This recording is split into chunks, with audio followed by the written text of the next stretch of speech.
Today we're making Julia Child's beef bourguignon. This fancy stew has more steps than the Montmartre, so we better get started. We'll start by brown braising some pearl onions and sautéing some mushrooms, and finally blanching some bacon. Add a little olive oil to a large braising pan. Brown the bacon, then remove it from the pan. Pat dry 3 pounds of stew meat or chuck roast that's been cut into 1-inch pieces. Add a little more olive oil to the pan if needed. Brown the beef on all sides, a little bit at a time.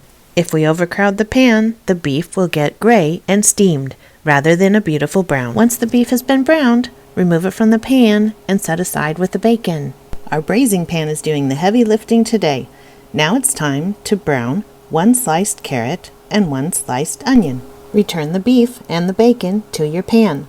Sprinkle everything with a teaspoon of salt and 1/4 teaspoon of pepper and 2 tablespoons of flour. Coat the meat well. Preheat your oven to 450 degrees. When the oven's hot, put your pan in the oven for 4 minutes. Then pull it out, turn all of the meat over, and cook for 4 more minutes. Then remove it from the oven. Turn the oven down to 325 degrees. Stir in 3 cups, or about a bottle, of red wine. I like to use a bold cab. 3 cups of beef stock. I happen to have chicken stock on hand, so I used that and a little bit of better than bouillon beef flavor. A tablespoon of tomato paste, a couple cloves of minced garlic, a 1/2 teaspoon of fresh thyme, and a bay leaf.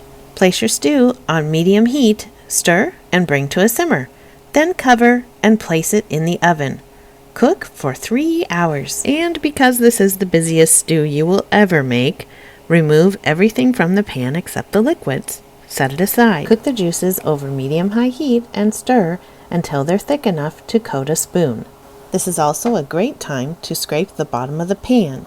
The juices will loosen up all that good stuff at the bottom, adding more flavor to your stew. This is called deglazing. You should end up with 2.5 to 3 cups of liquid. If it's too thin, just boil it down longer, and if it's too thick, you can add some more stock. And now we finally get to add our pearl onions and our mushrooms, and then everything else back into the pan and stir.